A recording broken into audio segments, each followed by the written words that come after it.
We have 9 different flavors this year, including your favorites from Thin Mints, Caramel Delights, peanut butter patties, and classics like trefoils and lemonades, like also peanut butter sandwiches.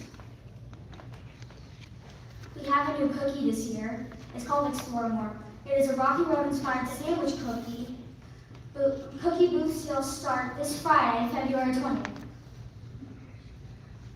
We will be at various businesses throughout the area. To find the closest booth, you can download the Cookie Finder app or visit girlscout.org. And enter your zip code. The closest booth will be shown to you. All boxes are $6 this season. Your cookie purchases directly benefit local Girl Scout troops by paying for memberships, badges, travel, and many other opportunities for our local girls. We appreciate your continued support and look forward to seeing everybody at the booths this weekend. We brought cookies for all the directors. Thank you for having us. See you this weekend.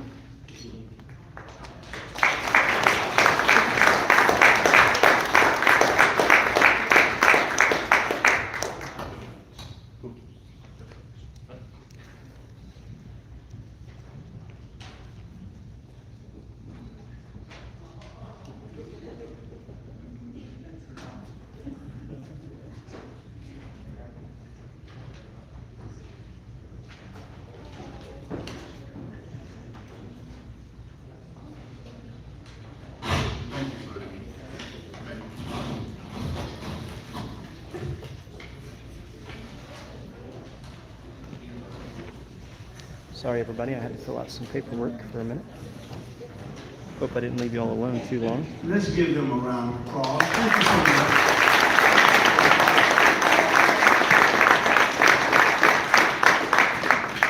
One of the great programs in our area, the Girl Scout program. Okay. With that, we'll go to the first item on the agenda.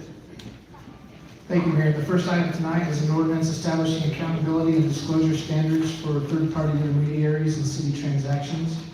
This item was discussed at last week's study session and moved forward to consideration this evening by action of the board. I'll defer to the Director Christiansky Savas, who originally proposed this item. We had this discussion last week at the study session, and I feel like my ordinance was mischaracterized, so I want to be clear about what my intent was.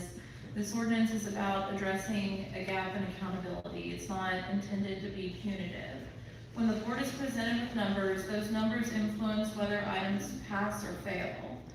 Yes, the slides were the catalyst for it, but ultimately this is about standardizing processes we already use in other departments, such as utilities. When a third party negotiates pricing on the city's behalf, but is not contractually bound to the city, who are they accountable to? Who are we accountable to? I think this ordinance shows the public we know who we're accountable to. American Resort Management functioned as an intermediary in this city transaction. When these numbers materially change, someone has to be accountable for that gap.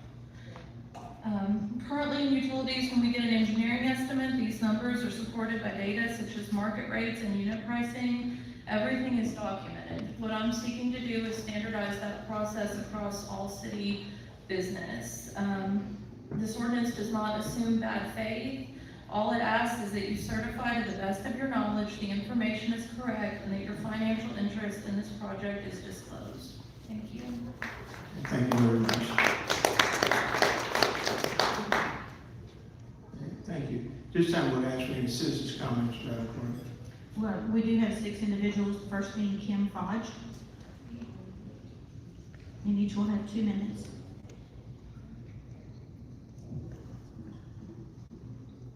Good evening.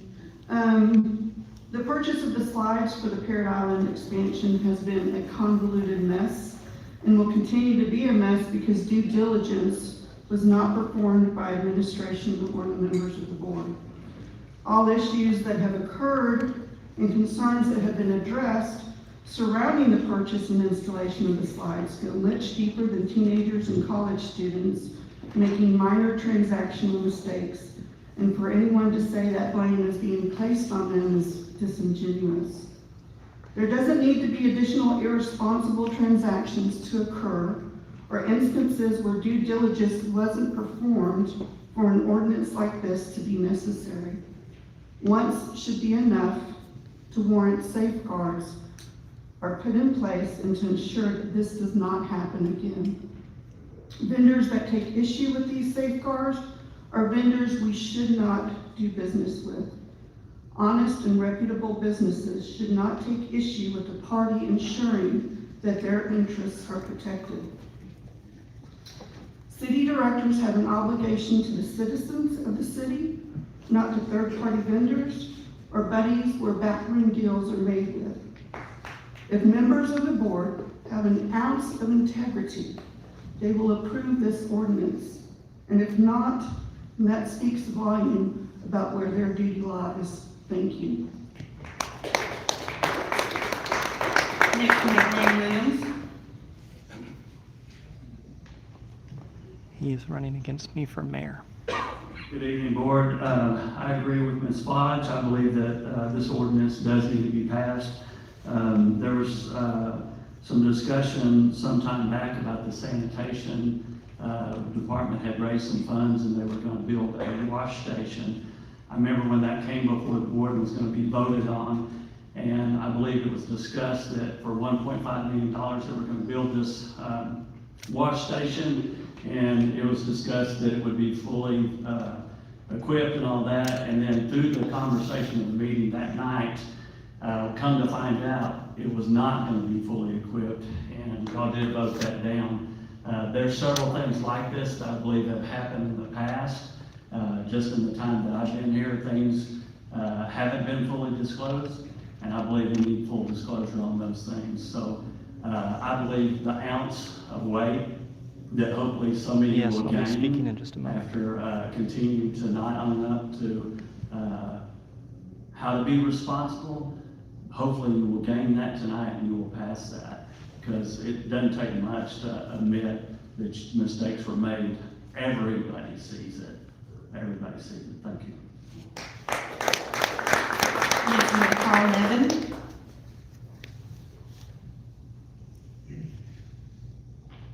I'm Carl Nevin. I live at 6107 Medford Drive. I've been coming to the meetings for 4 years, and I've seen let me come back to my notes. I've seen things that I've questioned. If you follow the money, is what I was told, you will find out the true motive for every one of these men and women up here when they vote, okay? Now, I want you to ask yourself, why would we not have a checks and balance system? Why would we not have a way of auditing Yes, our I'll be live while we're third-party speaking. contractors? It'll be in just a moment. The second question, does this benefit a preferred business that Settle supports? And is that why he was so adamant last week to not passing this proposal? Thank you very much. Next, we have Crystal Cadelli.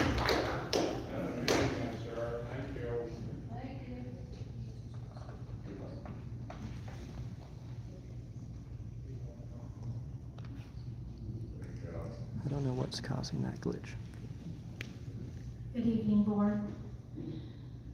I fully support this ordinance. Some directors up here are arguing that it just duplicates the recently placed ordinance for projects over $100,000. However, this requirement is relatively new, and I've heard discussions already about how to bypass it.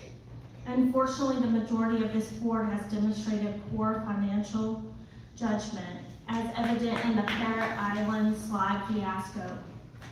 The additional $2.5 million spent on installation could have funded 10,000 water meters, and the total expenditure of the slides could have replaced 27,000 water meters, nearly 3/4 of the city's water meter. A survey of the residents would have likely revealed a preference for eliminating leaks and ensuring accurate water bills. Instead, we are investing in water slides. While it's often claimed that the general fund is healthy, this does not reflect the overall financial state of the city. We are just one break in the transmission line away from bankruptcy. We are already talking about having to have issues with water this summer, and not just watering our lawns, but to the point of showering, flushing our toilets. I mean, why are we even having these discussions? So I fully support this ordinance, and I hope the vote tonight will be yes. Thank you. Next, we have Chris Cadelli.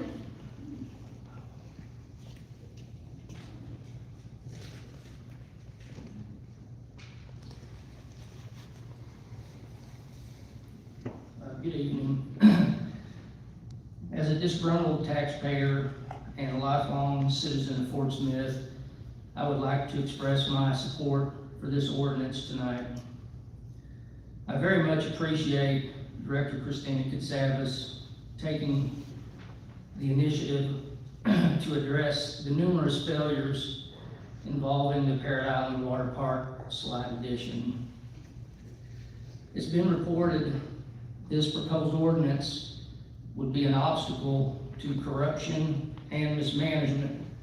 So I was puzzled by the initial opposition from Director Settle and Pastor Kemp at last week's study session. The taxpayers clearly need additional safeguards against wasteful spending and corruption. I'm hopeful the lawsuit against the recent no-bid contract is successful, and the audit on the water park exposes any and all irregularities involving the water park. Once again, I do hope this passes tonight. Thank you. And last, we have Shane McKinney.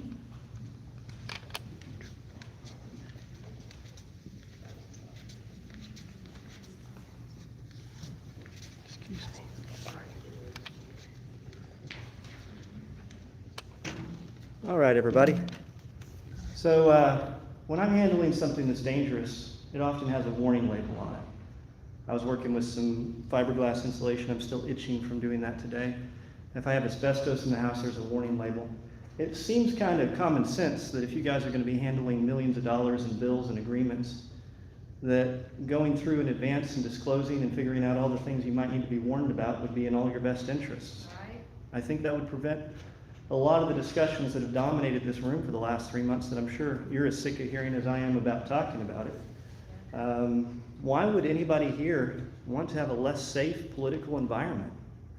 An environment where you aren't certain of what you're getting into? Why would you not want that oversight? What's in it for you to put yourself in a less safe situation? I'd love for each of you to take the time before you vote on this to tell me why not having any disclosure, not having the information necessary to know the dangers of what you're getting into is better for you. Please explain to all of us. Thank you.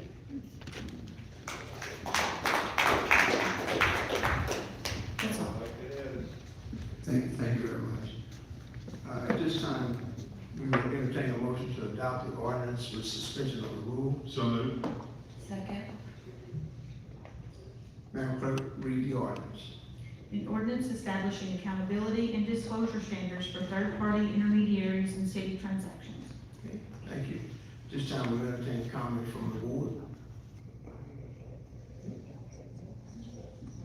You ready, good? Thank you, Mayor. First of all, I want to go ahead and say that I support accountability, full disclosure, and transparency. I do have a question though for our city attorney, Mr. Rowe. Is this ordinance, in your opinion, is it redundant with what we already have? When you say what we already have, you referencing a specific policy? In form of a policy, yes. Yeah, I don't, not to my knowledge, because this ordinance as drafted, I think covers a very narrow circumstance where you have a third-party intermediary, as defined in this ordinance, that's not under a contractual relationship with the city, but who is otherwise involved in some city transaction, and involved in the sense that they're giving pricing, negotiating, making some representation to the city. And so, to my knowledge, I don't think there's anything that covers that currently within city ordinances or policy. Thank you. Let me ask you another question. So, Director Christina Casadas said that her intent was for standardizing the process across city business. When we do contracts, say for example with engineers, would this affect any of the workings we have going into a contract or negotiations with engineers?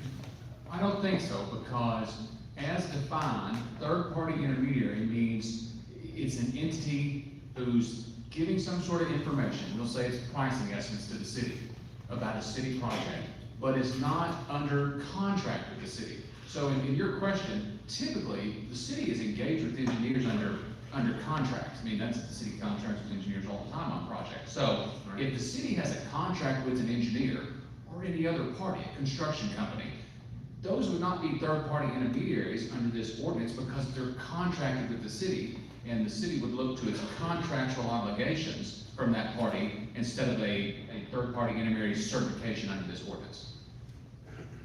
So, I'm fully aware we're discussing third-party intermediaries. So, I'm just thinking, and I'm wondering if this issue with Parrot Island Water Park and bringing this to the board, is this, in anyone else's opinion, is this a one-off? How many times have we seen this happen? I'm just curious.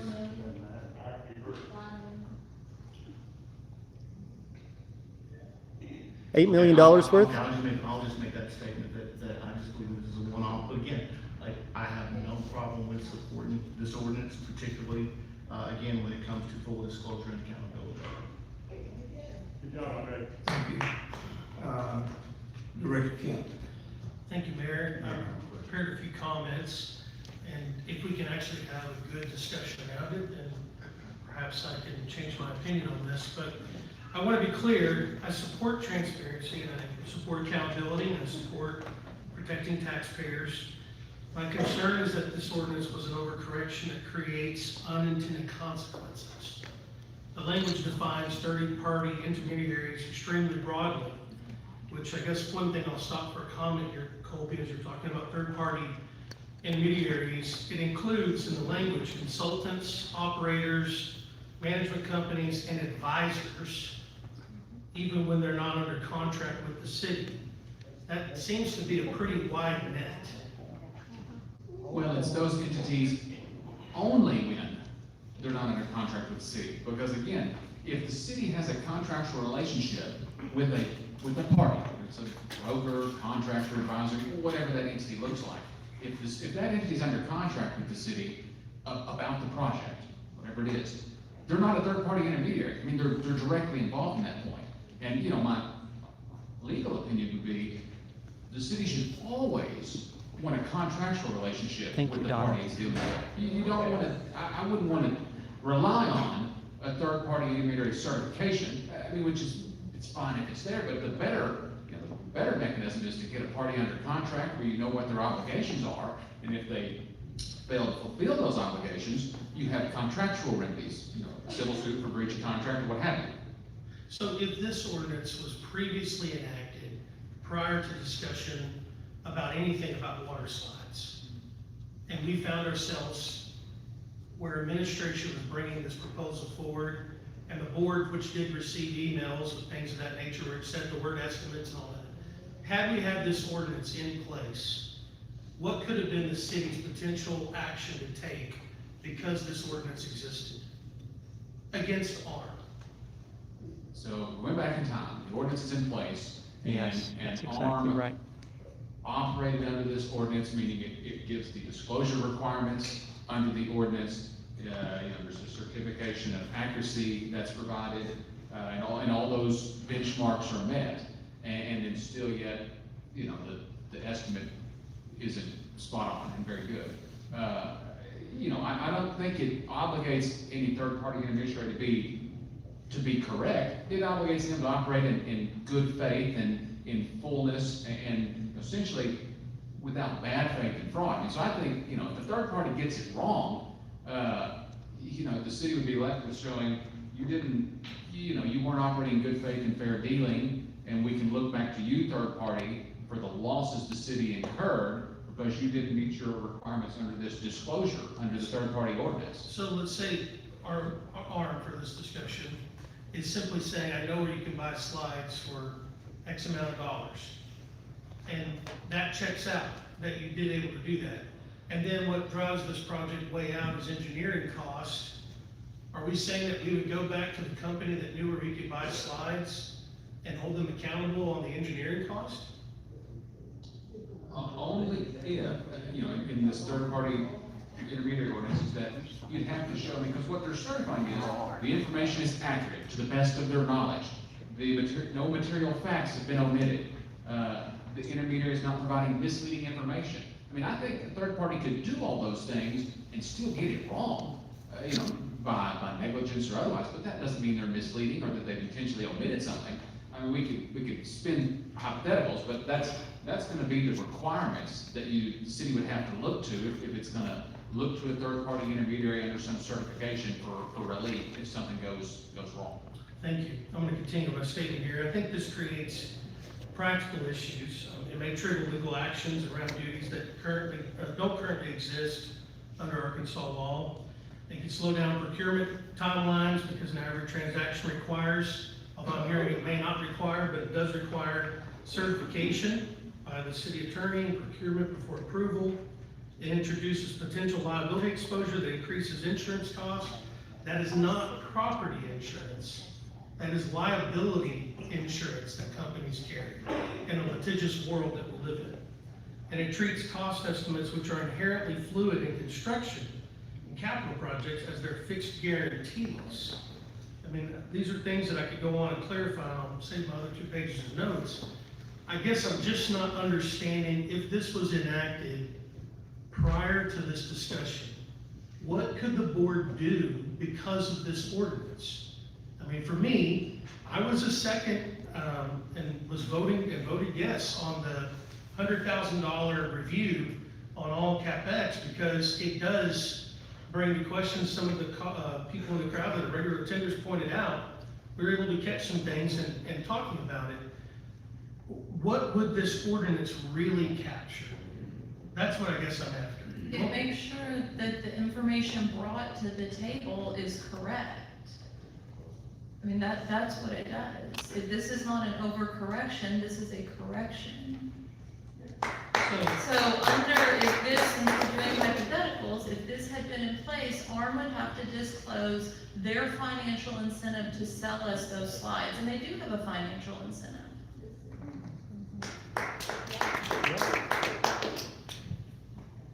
Is this true, administration? I mean, did ARM get a commission? I do not know if there's a relationship between ARM and Whitewater for selling the slides. Director Christine, could you tell us, I mean, because I'm not saying you're not, I'm just asking how do you have the knowledge of that? Well, I don't. We have nothing in writing. All we have is their word for it.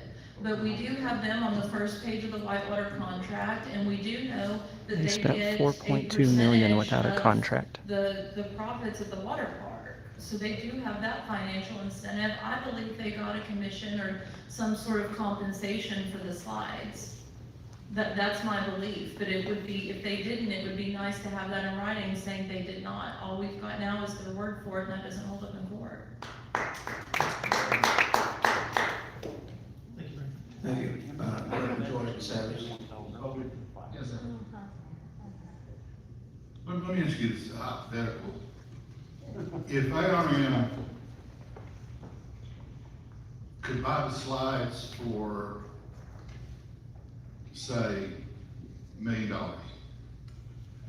then they come to, this is between IRM and Whitewater, they come to the city and say, hey, I need you some slides for $1.25 million. With the way, without this contract, they could get away with that, right?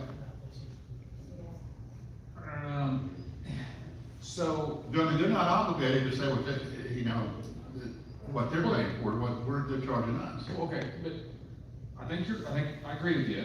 But if ARM was gonna sell the city slides, and you had if the city had a contract with ARM, a contract with anybody, the entity you're buying from doesn't have to tell you what they pay for them. I mean, you'd never, why would anybody tell you that?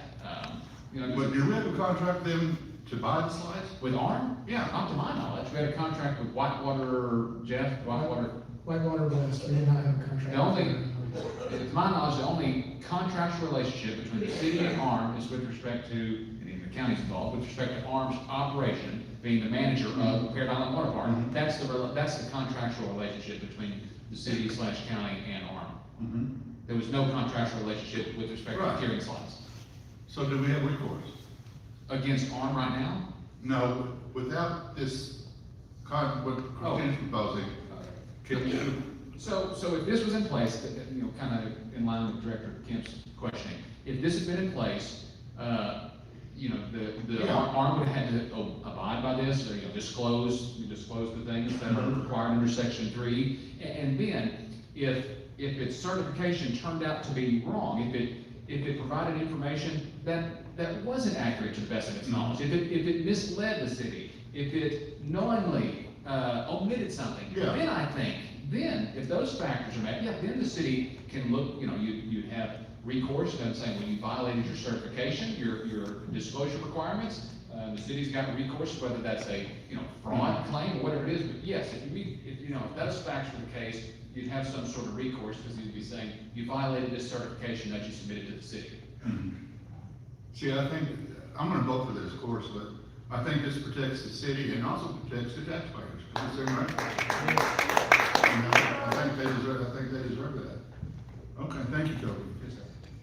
Director Christine Sanders. You know, it's important to remember that ARM was negotiating pricing.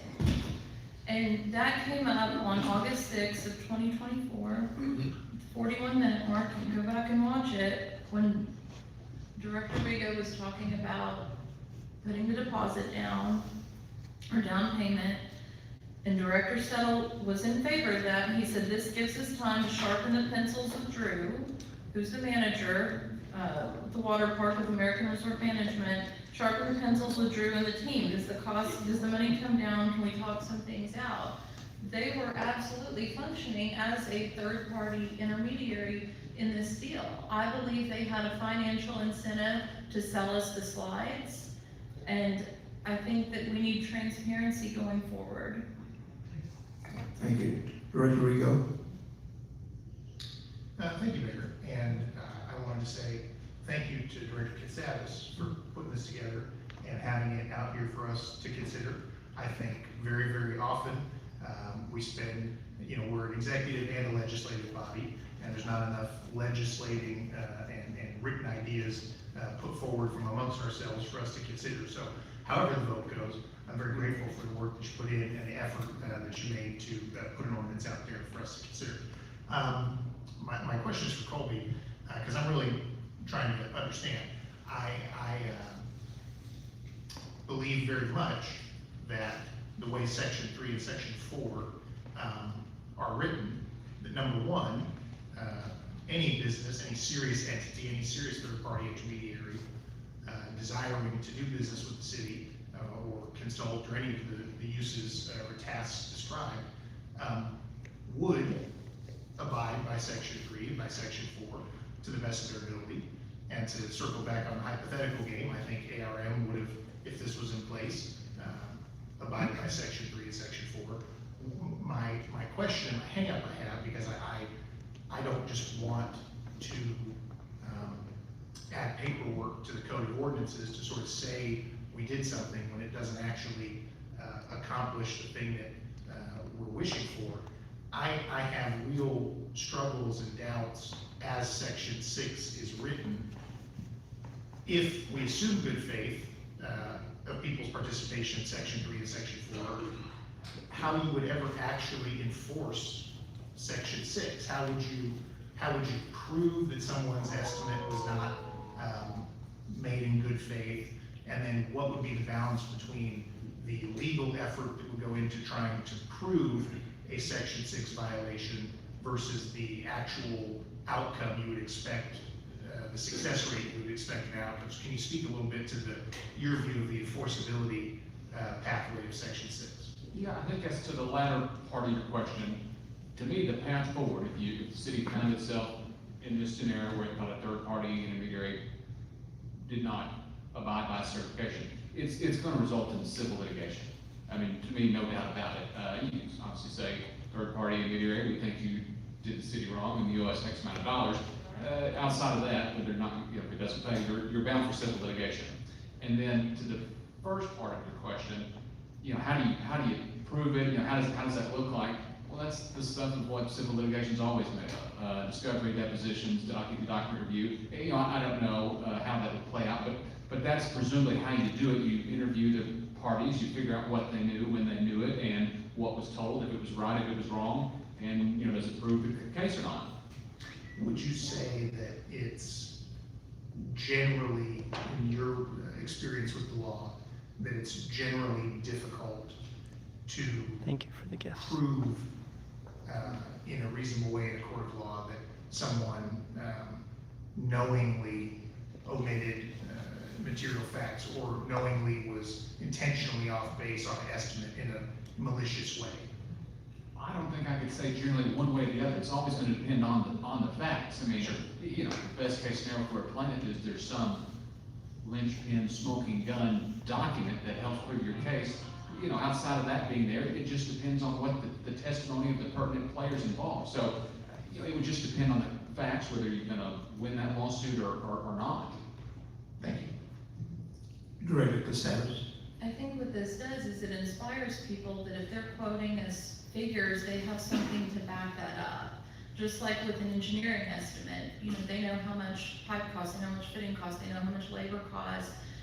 You would have to have something to back up the pricing. And on this, I don't believe that they had anything to accurately back up the pricing they gave us. I think they said this is going to be a low price to get us to buy it, and they will gain from that financially. Okay, thank you. Are there any other comments from the board? Seeing none, Madam Clerk, please call the roll. Directors Rigo, No. Good, Yes. Kemp, Yes.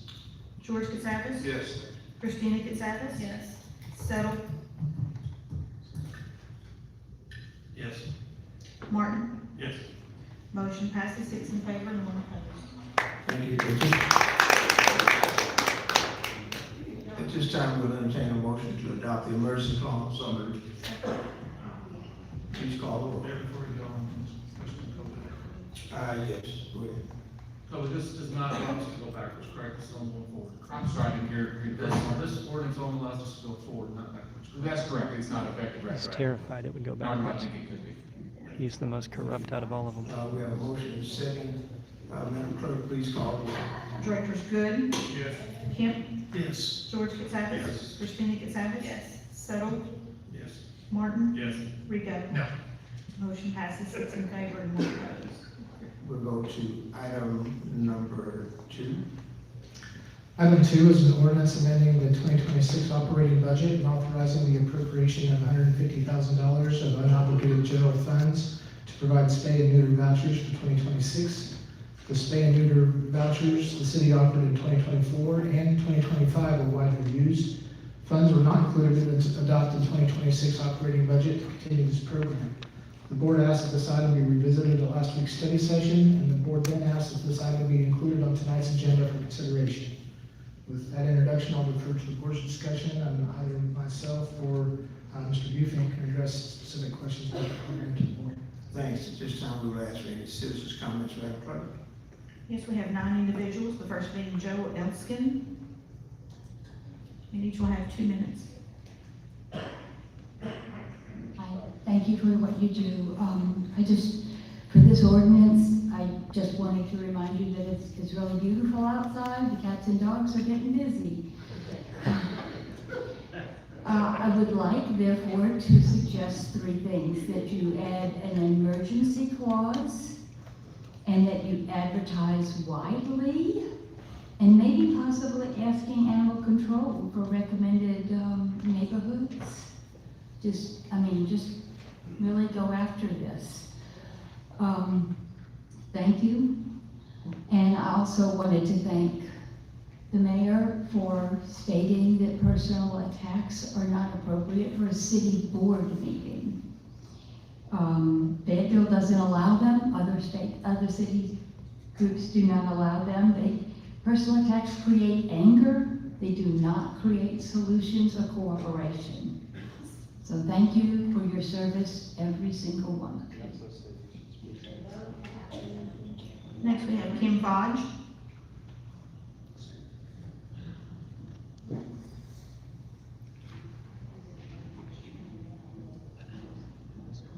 I do think we need to be mindful of spending, and I do think the board needs to prioritize needs over wants.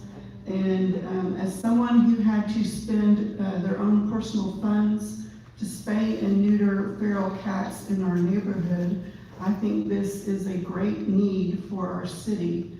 And I think the board needs to approve this. If you can find a few $1 million for a water slide, you can find $150,000 to spay and neuter cats. Thank you. Next, we have Gavon Hoover.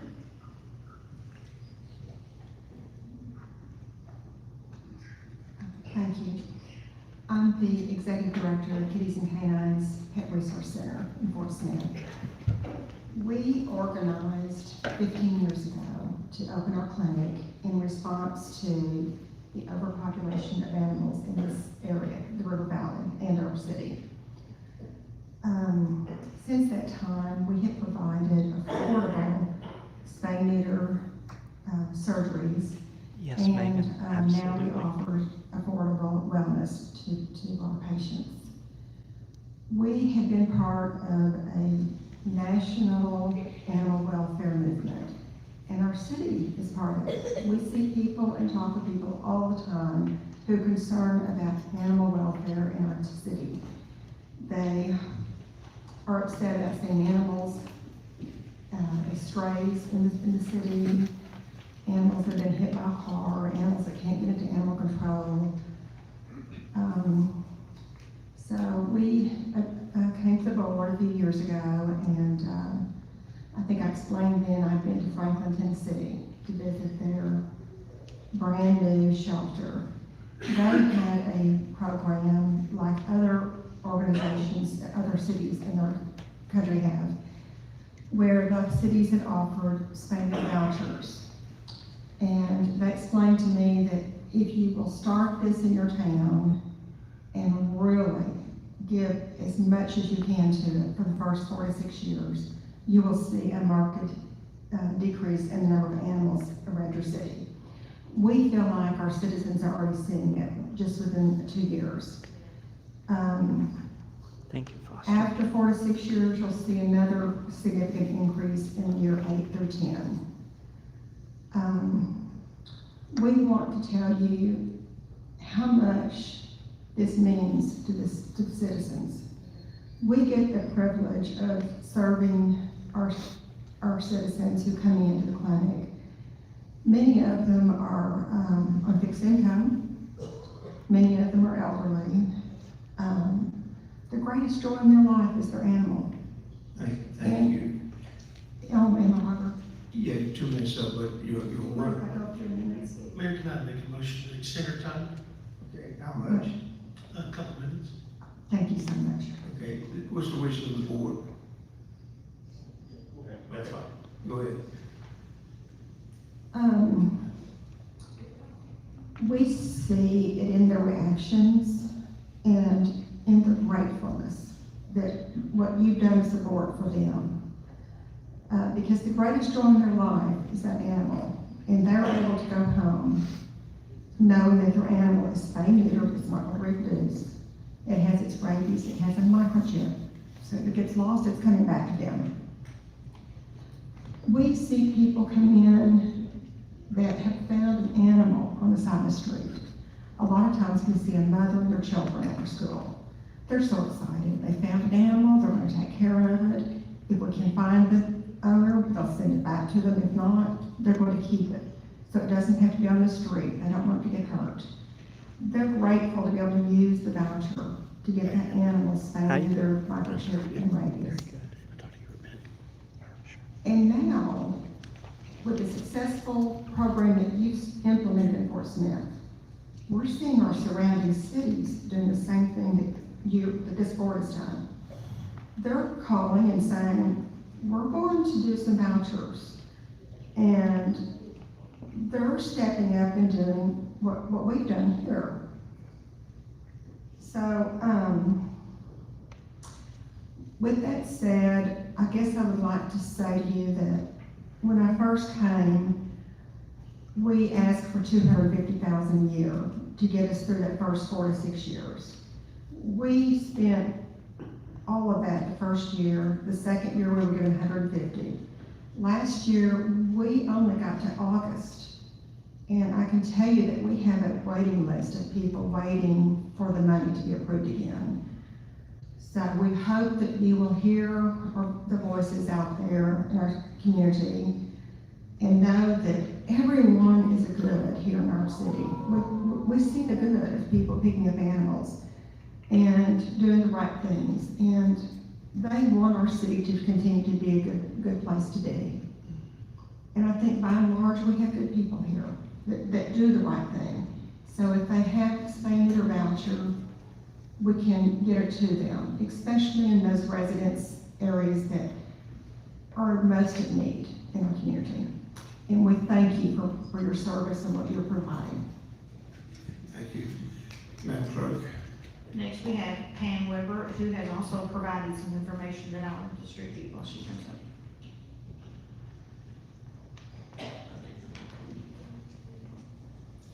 Thank you.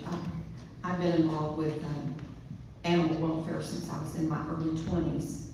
And I went to the Humane Society and they fired me in an hour after I was just volunteering because I was too tender-hearted. I'd like to say that I've sat where you sat. I sat in this Casavis's seat and I worked on this issue then. At that time, we had approximately 10,000 animals go into the shelter every year, and about 90% of those were euthanized.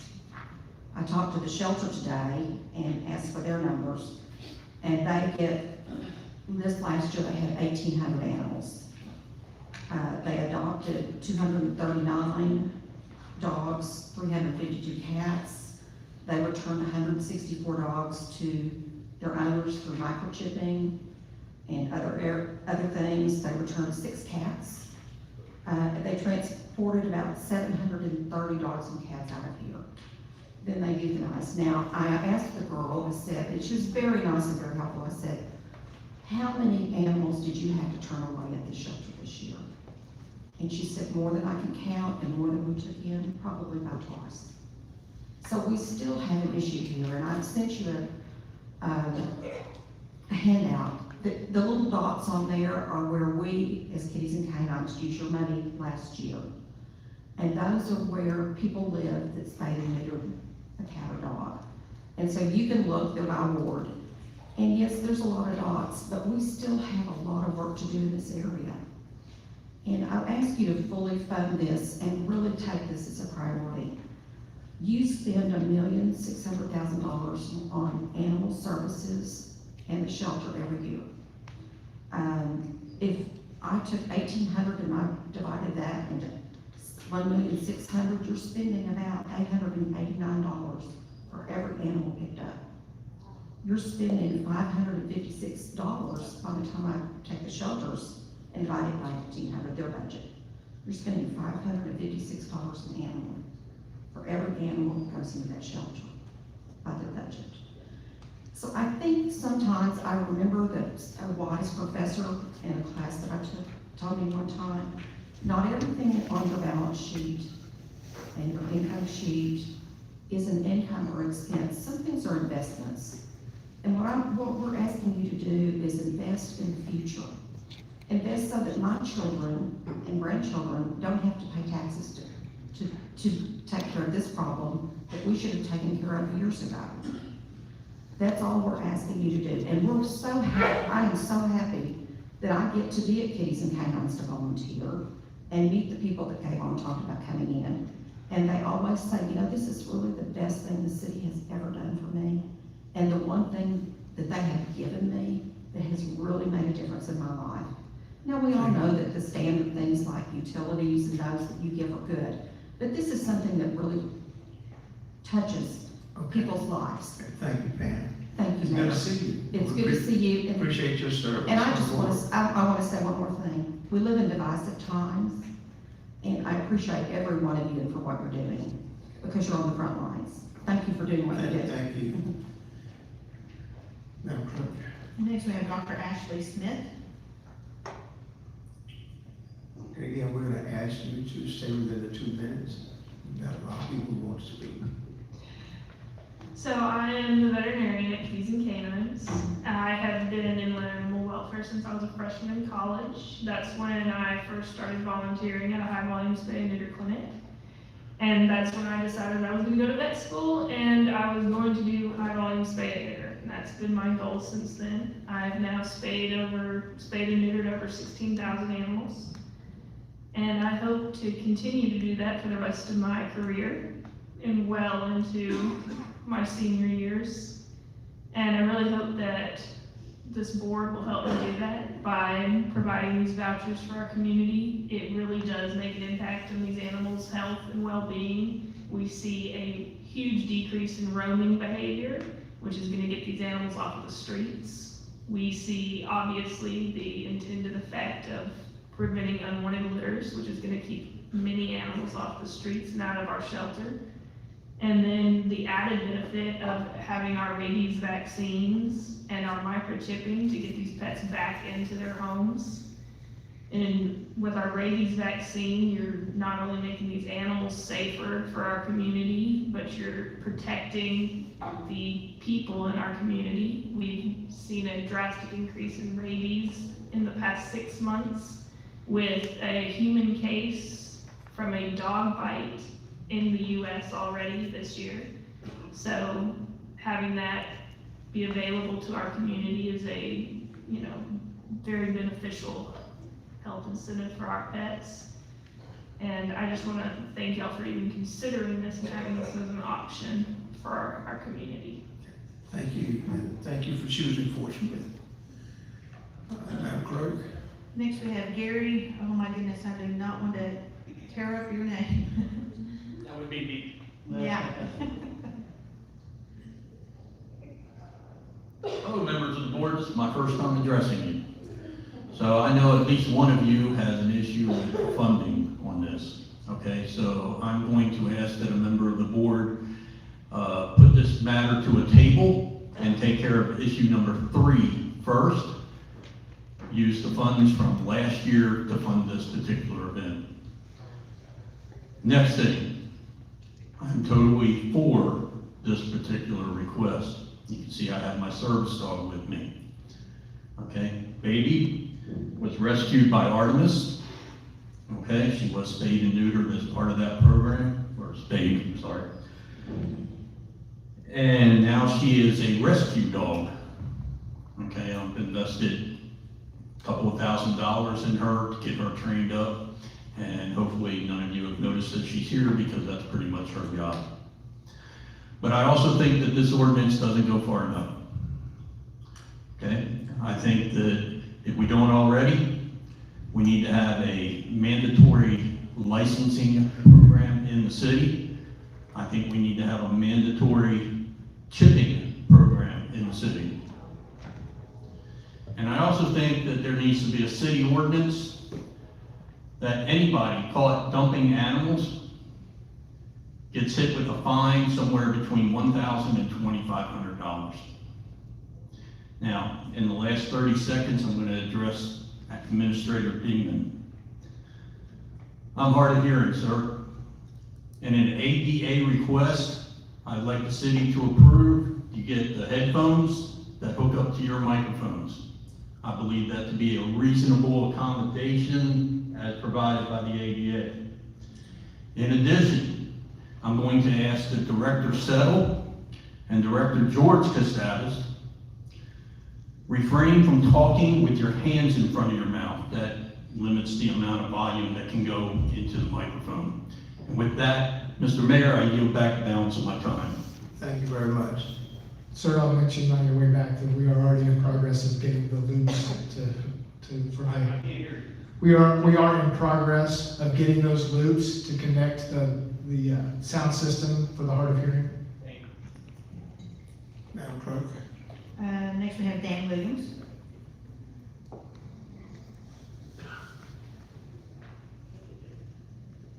Good evening again, Board. Just a few things. I hope we do support this.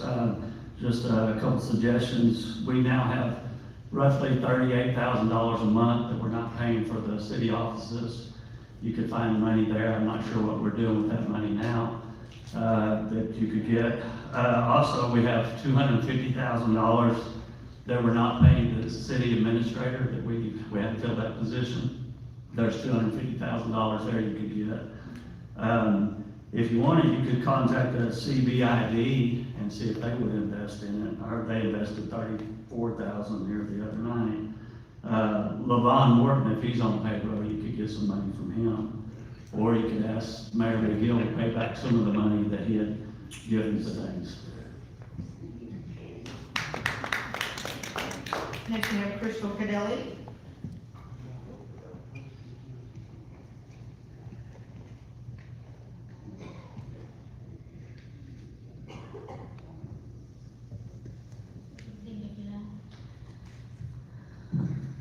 Although I would love to say yes, that we need to fund this, I just think that we have too many other expenses that need to be focused on.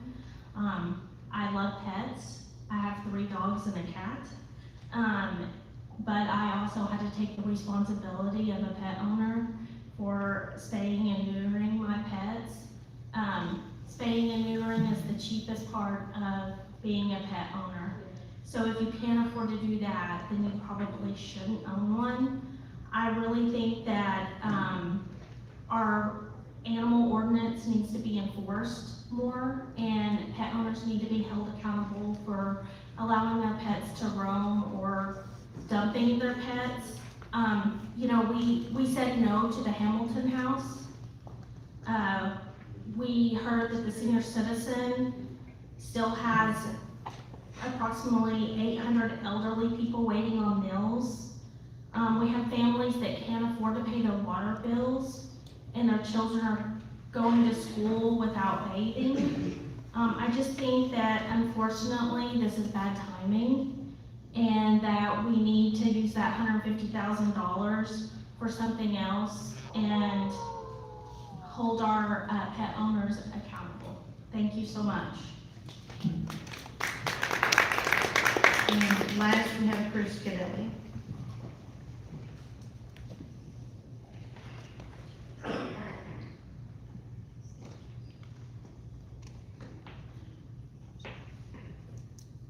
I too would like to oppose this ordinance on the grounds it will result in deficit spending and enable irresponsible pet ownership. As my wife just mentioned, we do have 3 dogs and a cat. You know, that comes with commitment, responsibility. Pet ownership is a big responsibility that includes significant financial commitments, including the city's mandatory spay and neuter ordinance. I've been a pet owner all my life. I've had to pay for numerous spay and neuter procedures. This is an individual pet ownership responsibility. I don't believe that the taxpayer should have to subsidize this. And I would like to echo the gentleman's response regarding pet dumping or animal dumping. This is a big problem, and it ought to come with a huge fine. And I think that is something that we need to try to address. Thank you. Thank you. That's all. Okay, thank you. This time we entertain a motion to adopt the ordinance. So moved. Do we get a second, please? Second. Okay. Yeah. Ms. Gordon. pet dumping in the, when we overhauled the animal ordinances, Jeff, can you speak to that, the fines on that? Speak definitively to the fines, no, not necessarily, but, pet dumping, and I'll defer to the chief if he wants to, the sheriff can correct me if I'm wrong, but I think that we also rely on the state statutes on animal cruelty and such, which also prevent dumping animals. We do have a fine associated with it. I thought it was $1,000, I can't remember. possibly, I don't remember off the top of my head. We did address animal dumping, we did address animal cruelty, that's overall that we did. Director Travis, I hate to give a number, but I know there's a number in there, I know there's a big debate, I wanted something even higher than 1,000, but I think we were told by, you can only go to certain limits because of state statute, misdemeanors and stuff like that. I think it's 1,000, but maybe it's 750, I can't remember exactly, but we did do something. I would encourage folks to go look at the animal ordinance that we did a few years ago, the changes that we made to it. I mean, I think a lot of the things that we heard here have been addressed there, so, I encourage folks to look at it. Okay, thank you. Any other comments from Mayor, I have one. Director George DeSantis? Yes, sir. Not happy with it. Bruce, I understand your concern, but this will save us money in the long run. By spaying or neutering these animals, it's gonna be less animals we have to pay for shelter every month. What do we pay a month, Sheriff, for keeping animals? I mean, a day? We paid over $1 million last year to the shelter. I wanna say it was like $1,066,000 or something to that. Yeah, I mean, it's gonna take, I think it's gonna take a few years, but I think it's gonna be worth it. Thank you.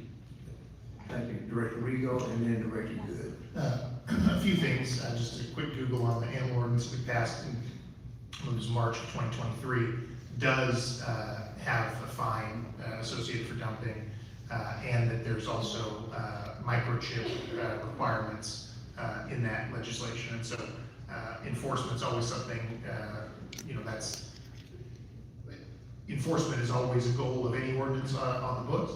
And so just wanted to put those two things out there, that those items were featured in the action we took in 2023. I'm thankful for everyone's engagement on this issue.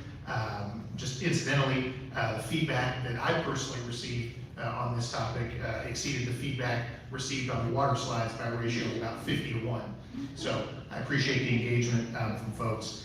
And I just had a quick question or an opportunity for Andy to clarify about the financial picture around this restoration of funding.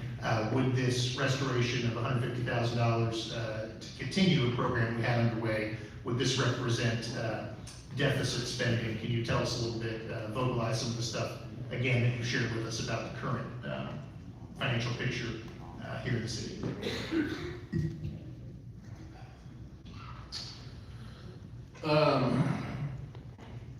I mean, if you, by our fundamentals, the way we talked about during the budget hearing, the $150,000, this is an ongoing program that we intend to do. Sounds like we need to at least invest at least 4 years, what we're talking about, to make it worthwhile. So that's an ongoing expense. So it'd be part of our operating budget. So it would impact our balance in the operating budget there.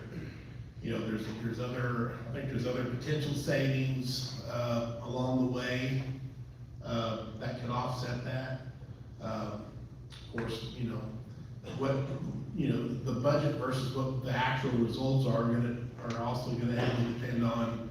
We're talking about $150,000 deficit or whatever. That is a small margin for the $55 million budget for the general fund. So sales tax revenues, performance there, the actual, whether we balance out the actual results, there's going to be a big, difference.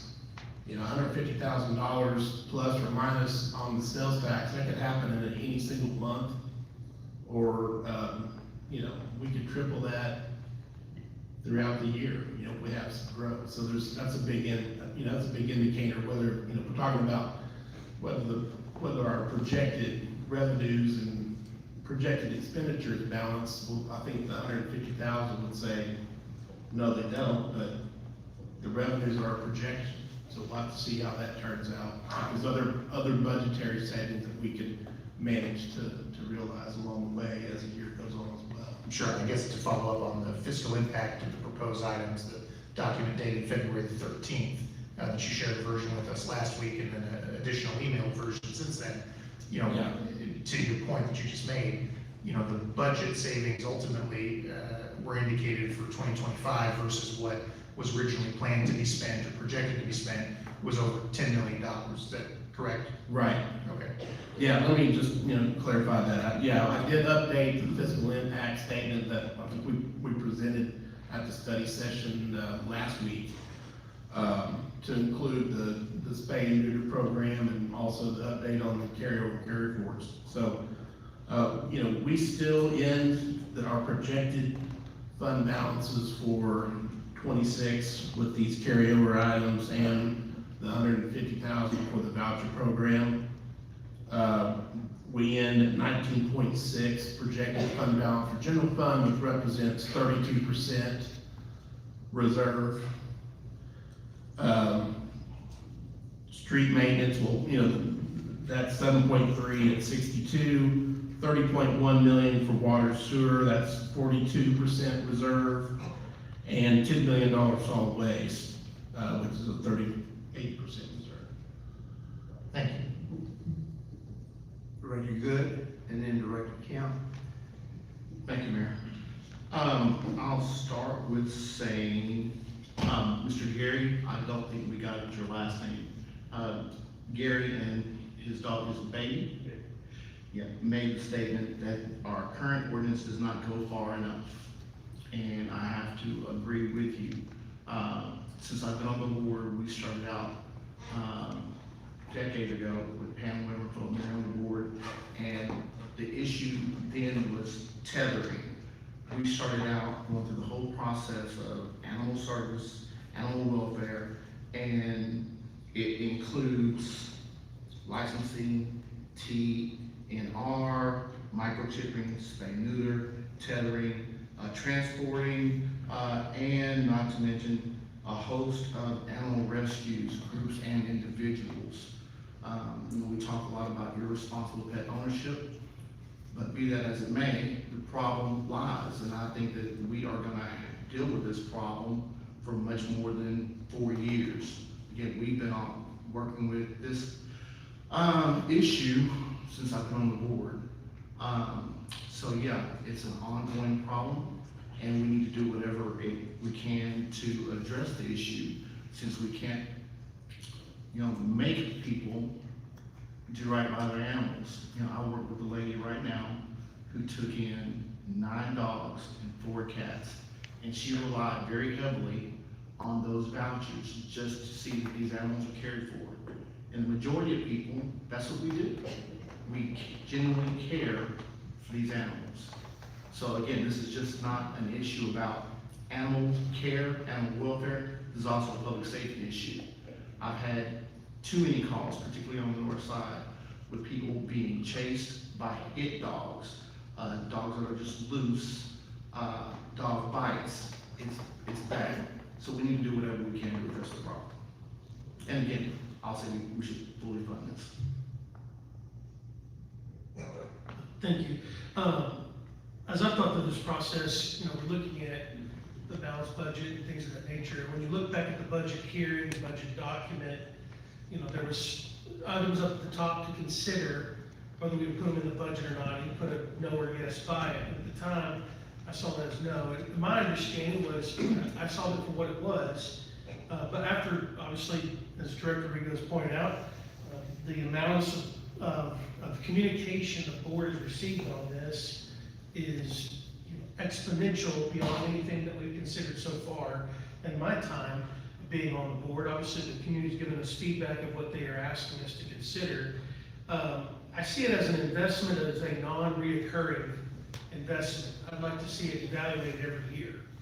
And in that regard, it's not necessarily an operational budget item, because it's addressing a cause, as long as there's one-time, non-reoccurring dollars available to be used for such things. That's sort of how I see this. Instead of seeing this as leaves it yes forevermore. It's obviously, there's a great need right now. When you look at the numbers of the shelter, you look at the numbers that were reported, I see this as a non-recurring investment. I do have a thought on when stray animals are taken in, from the street and taken to, Animal Haven, if there's not a capacity at Animal Haven because of their limitations, but that animal has not been spayed or neutered, and you're going to release, I think that my understanding of the process is you take that animal back to where it was found and release it. Is that what we would do? I mean, what do we do with an animal that we don't have room for? We don't pick them up. Right. Well, no, they do. They pick them up, they go to the shelter, and then the shelter says whether they're gonna have room or not.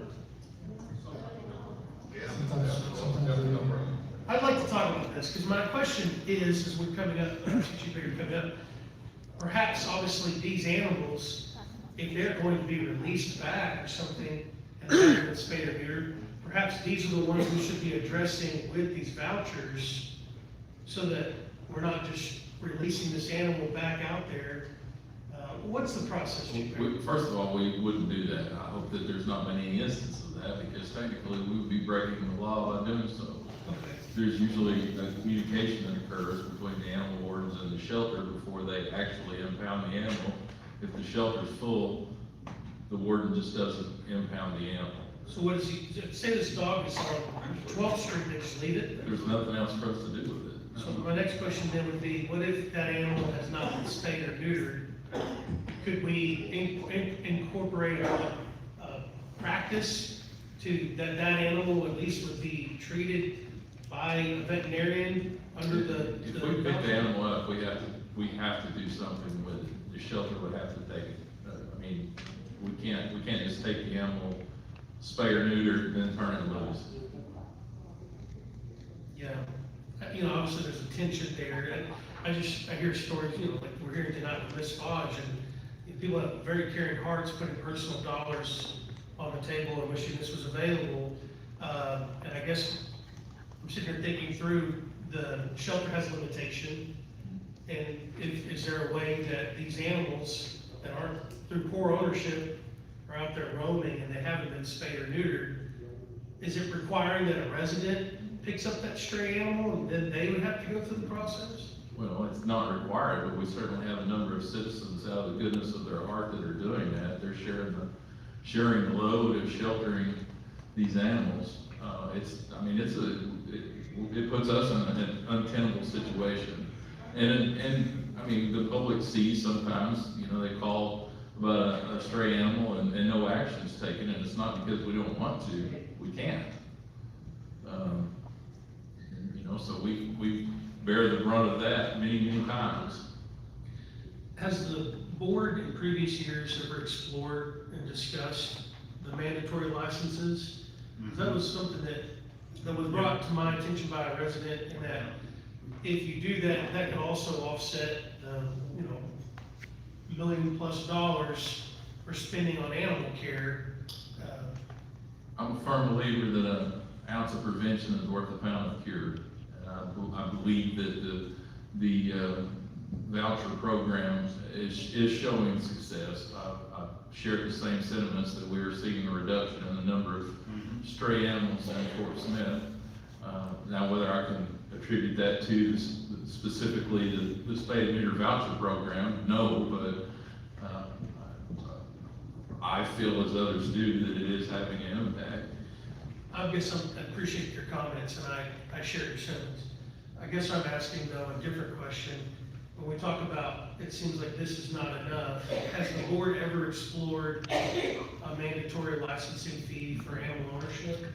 I'll say yes, and we actually did adopt such before the current version of the existing animal ordinance, and we adopted a licensing requirement. We never got to the point of implementing that before we changed courses and went to mandatory spay and neuter function instead of that. We removed the animal licensing requirement at that time. And something that just to look this up, because we didn't say a number, it appears off what I've looked at is a $600 fine and a misdemeanor charge for dumping of animals. So, is that enough or not? But for me, I hold this as, obviously, there's work to still be done here. People are, safety of our citizens are at risk.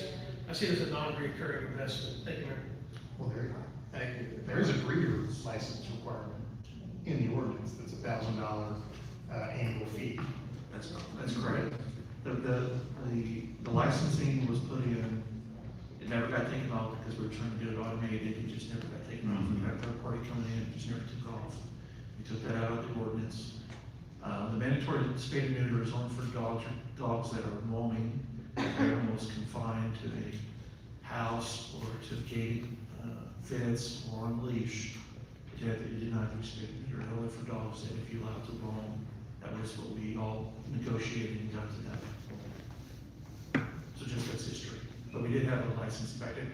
I did think about that. Do we put them there if you take a voucher? Does that trigger a license? And maybe that's a further discussion on what we might consider.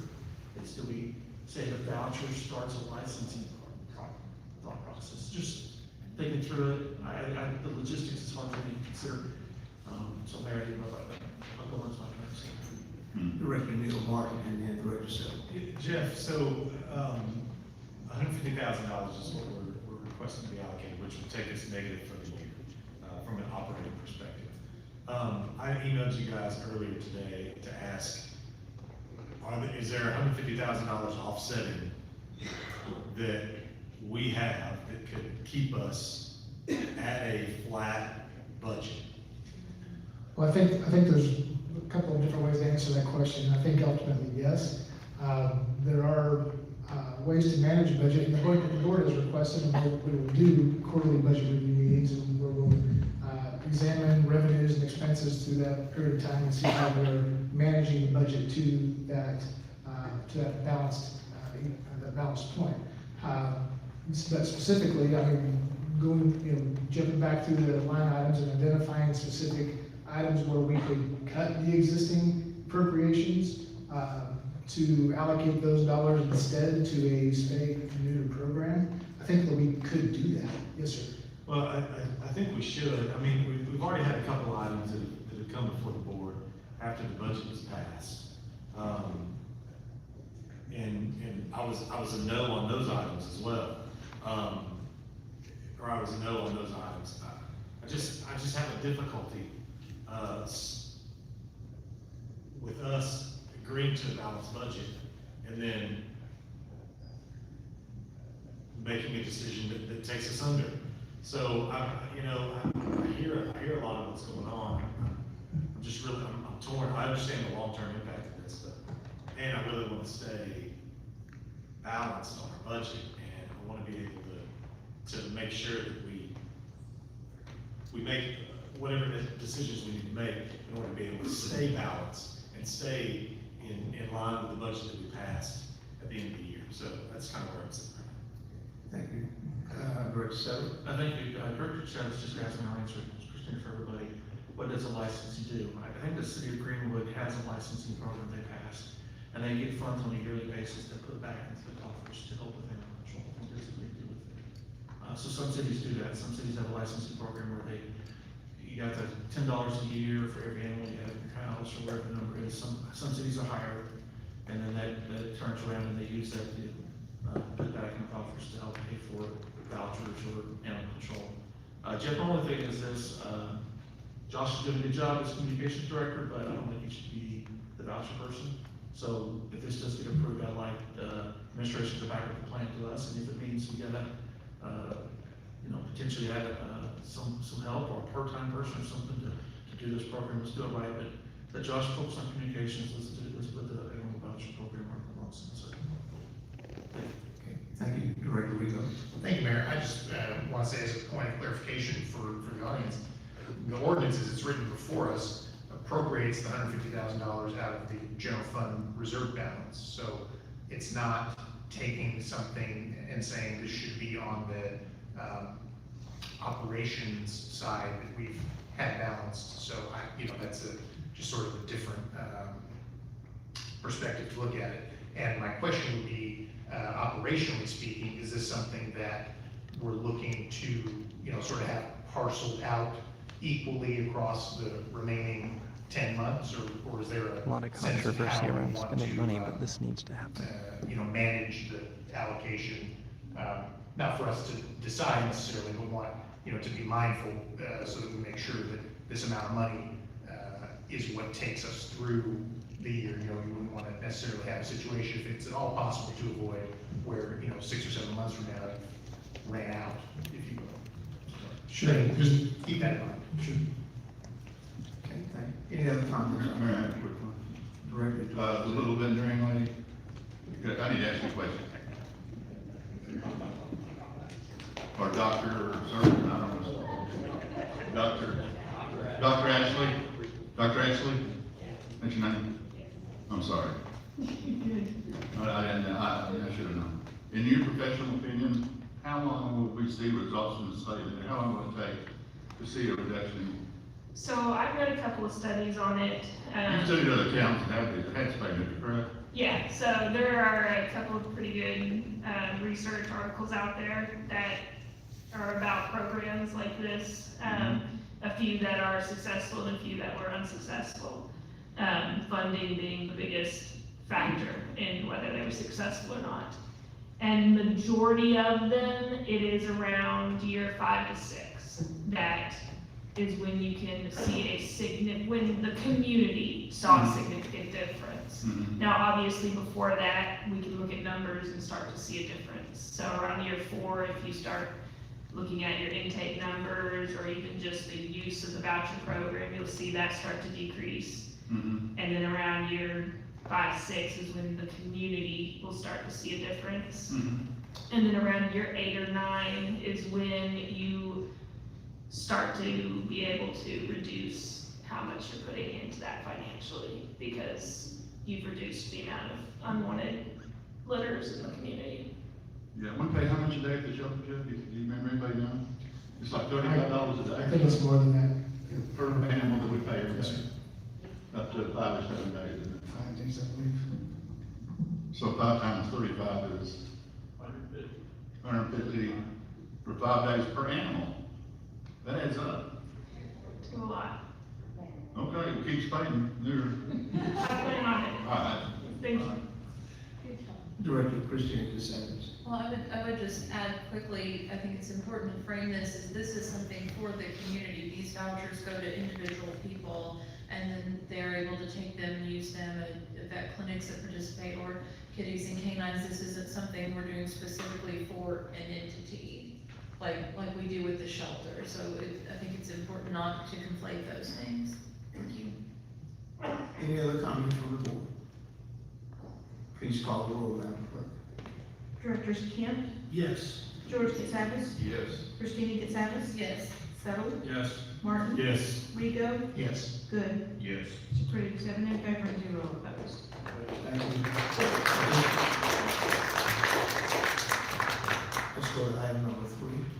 Item 3 is an ordinance amending the 2026 operating budget and appropriating funds for 2025 encumbrances and carryovers. The details of this item were presented to the board at the February 10th study session, and the board moved the item forward for consideration on tonight's agenda. Chief Financial Officer Andy Richards adjusted the carryover request on attachment A, which is on page 18 of your packet, at the board's request to reflect items under contract versus not under contract.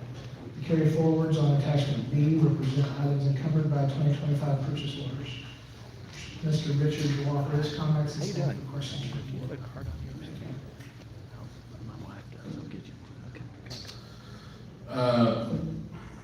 So the amount of the carryovers was $1,678,865. That was on attachment A. At the study session, there was a request to identify the carryovers which were under contract and those that were not. So I think you see that on the attachment A. Just a couple of items were actually under current contract, and the rest of the items there were requested as carryover funds to continue 2025 initiatives for those budget line items. The carry forward or the encumbrances total $2,992,000. So same amount that we talked about at the study session. We did take off a couple of carryovers since our meeting, study session last week. It totaled about $143,000, so departments came back to us and said, we don't need that. So we took that off, and so we've actually lowered the amount some. So, I did email, talked about this on the last item, I did email the board, the estimated fiscal impact of item 2 and this item 3 here to the budget. Hopefully that, you guys found that helpful. If you want changes made to that, we'll do that, but we intend to continue to send that to you, to inform you on the financial status and the impact of these, potential budget adjustments that we have during the year we'll have on the budget and the fund balance. I'll stand for questions. Thank you, Andy. Are there any citizens' comments, Madam Clerk? Yes, one, Gary Podgorski, is that correct? Yeah. There.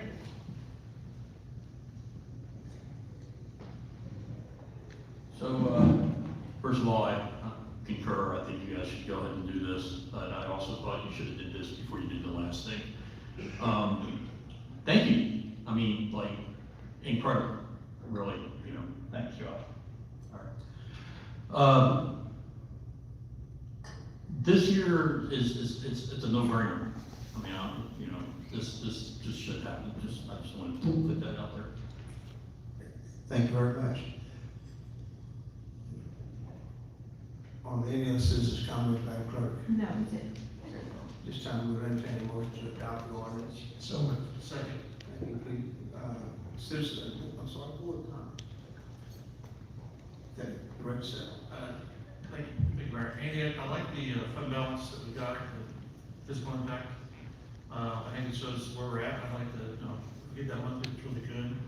You know, having almost $20 million in the general fund, $7.3 million in the street fund, $30 million in the water fund, and $10 million in the solid waste funds. Very good. I appreciate that plus keeps us check and balance to the year, so thank you very much. Any other comments? Mayor, quick question. Andy, what did the police department turn back from last year, do you know? What were their budget saying? No, what did they turn back? I'm not sure what you're referring to. Where's Danny? Yeah, what does that mean, turn back? That they turn back to the city every I year. mean, they didn't spend all their budget? Yeah, I mean, turns back to the city. How much do you know? The budget savings, I think it was about $1.6 million is what I remember. Yeah. That's, how much? 2.5 million was the. That's what the police department turned back to the general fund. We didn't turn it back because we wanted to. We had 10% hold on the budget through the year. And that's, I mean, 2.5. When did that take place? Huh? When did the 10% hold take place? It was early in 2025. I don't remember that. That was in place for the whole budget, all year long, pretty much. Okay, thank you. Any other questions from the board? Please call the roll. Directors George Katsavas? No? Christina Katsavas? No. Settle? Yes. Martin? Yes. Rego? Yes. Good? Yes. Kemp? Yes. Motion passes 5 in favor and 2 opposed. Item number 4. Item 4 is a resolution accepting the project as complete and authorizing final payment to Brothers Construction related to a consent decree remedial measures and capacity improvements related to project number 2319-C1. Todd Mickey, Director of Engineering, will speak to the details of this item. Thank you. This project has been completed and came in approximately 22% under budget for the work. Some of the work was value engineered, as we do continuously through our projects, and engineering methods from our in-house project engineers, in-house inspectors, and sometimes consulting engineers, hopefully to provide opportunities for the contractor to use improved construction methods, which happened on this project. So one key note is this project included emergency sewer repair on the sewer line located at the 02-20 runway at the Fort Smith Airport.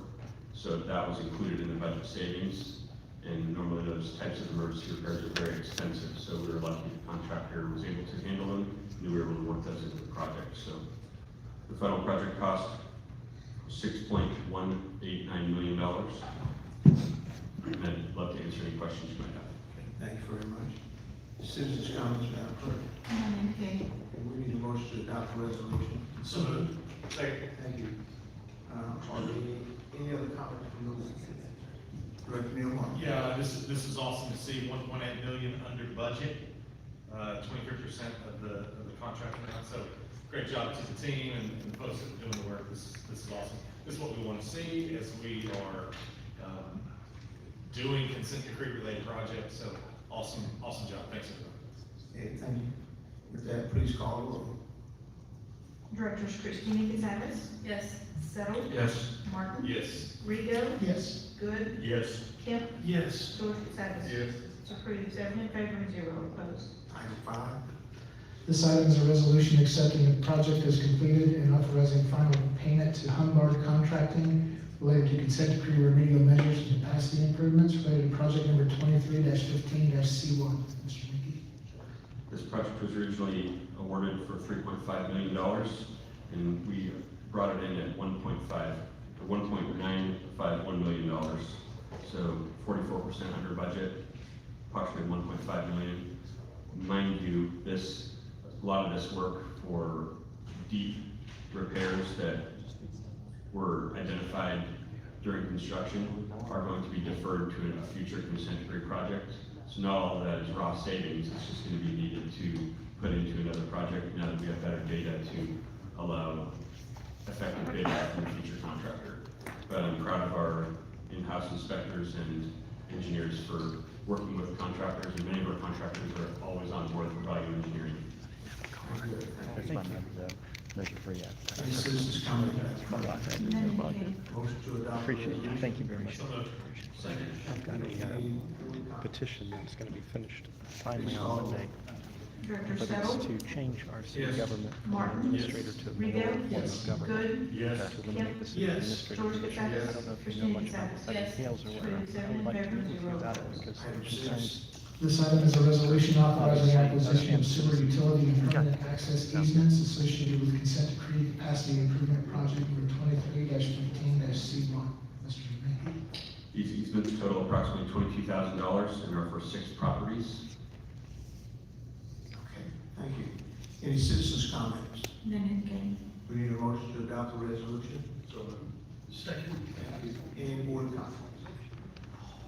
Director Neal Martin. I did have a citizen reach out to me, it's on this item, questioning the value of what was being offered to the city. I don't know how that necessarily works, but, what's that? Is, can somebody, I mean, we go out and survey, and I think we've got surveys. The city got an appraisal on these. Okay, so independent. Independent state certified appraiser. Are you Mr. Yancey? Yes, sir. Oh, okay, there you go, that's, there, and I think Ms. Sellers as well, okay. I guess they have concerns about this. Did y'all sign up to speak at all? We didn't, but we wish we had. Okay. I know that they reached out to me, and I wanted to at least acknowledge them. And I don't know the specifics around it, but that's coming around. The normal part of that process is we do obtain the independent appraisal of the properties that we're seeking to purchase them. Any other board comments? Director Kim. I mean, to the spirit of Director Martin, should we not invite the residents that have concerns to come share? I'm good with it. Yeah. I'd like to ask them, give them 2 minutes. Mr. Yancey, you go, and Ms. Sellers, you go 2 minutes? Or y'all want to tag team it? We can take care of it. You give us 1 minute or 5 minutes, how much you get to take? Who is this? 2 minutes. Matthew Yancey, right? And Lisa Sellers. Yes, sir. Well, no, Lisa. Good. And, I just think that the north side of town property is undervalued anyway. Because, as you know, when you have the most land and the biggest house on the block, your appraisal values are not as much. I think it would be good to have maybe 3 appraisals, maybe a second opinion. You know, Did you make a counter offer at all to this, or kind of how's that going? I mean, I just think, you know, whatever y'all do, I'm gonna go with it, but I think that the value of the land is probably twice of what you've offered everybody, including Ms. Sellers. And I also have some other concerns. I don't know whether that's to be addressed here or outside of this meeting, but there's 2 sewer lines that come in on the right side that have no easement and doesn't show up that they have an easement. And I don't even know how they even ever got there. Maybe that should be something we talk about with our And- engineer. Yeah, and then, another question is, I've got 1 driveway, and so I don't know if I'm gonna be able at a certain point to get back and forth to my house while it's under construction. So is there a loss of use provision there? Is there funds allocated for that? What are we looking at? You know, I don't know, I'm just asking. Sure. Uh-huh.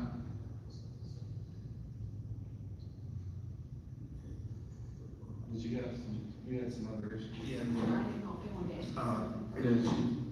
you have any questions for me? If you would, our engineering department will work with you on that and hopefully answer your questions to your satisfaction. Yes, sir. Thank you. That gentleman right behind you. Okay, all right. Okay, thank you very much. Oh, and, my concern was, it was quite a difference between the 2 properties. Mine is 59, and I believe his is 12.5 maybe. I spoke with Josh Mickle, about that, and also Chad Bethel, and they tried to explain some of it. It was just pretty, you know, such a striking difference. Also, I'm concerned about the safety of the area and opening up the part of my property. It's already, I call the police department probably every other week, and that is no lie.